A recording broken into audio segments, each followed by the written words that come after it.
Praise, honor, and esteem to the true and living God, Israel, for indeed the Most High is worthy to be praised forever.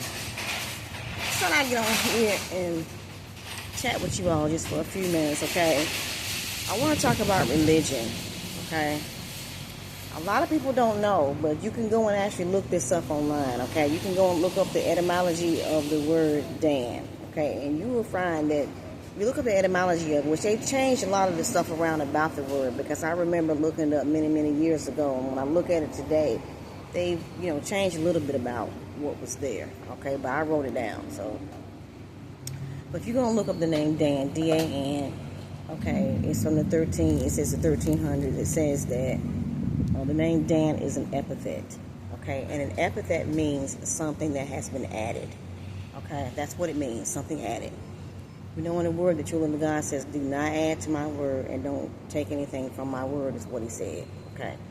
And it also says under the etymology of the name Dan, that Dan represents members of organized religions, okay? Hence that, all right? Now, theology is actually part of that.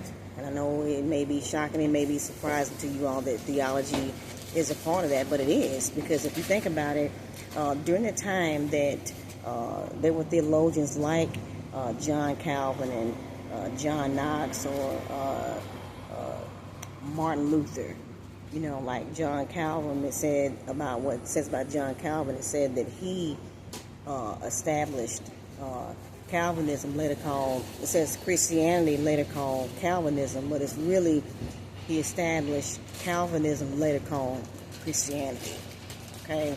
And then there's Martin Luther. He was the one that wrote the 95 Theses, and he put it on the castle door in Germany, and it was written in Latin, okay?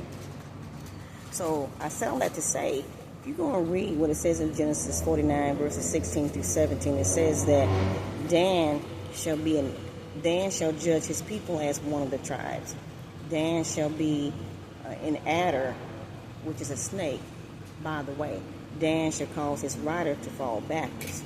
Okay, so we know that Dan is called one of the tribes, but I don't know how Dan could even be considered to be a part of the tribe, meaning how could he be someone that would be a part of the promise, because he can't.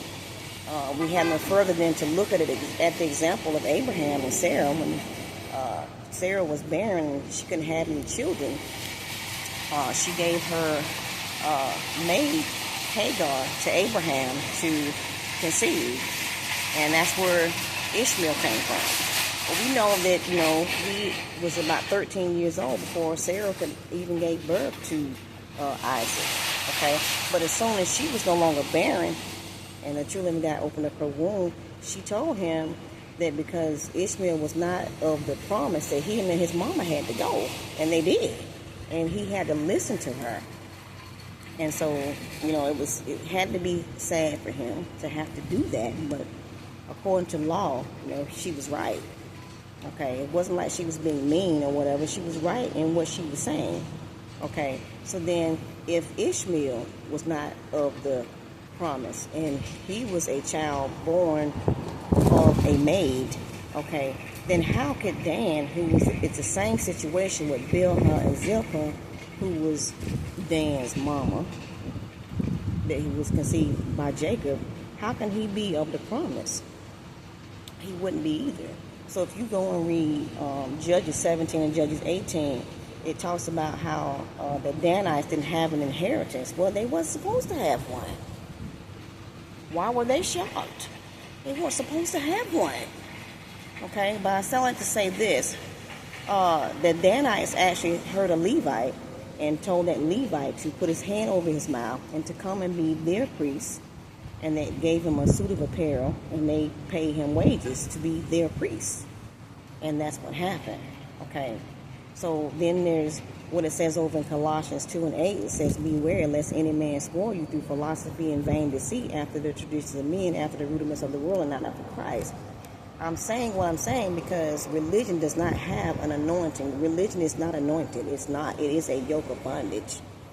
Okay? I love you all. And until next time, be blessed.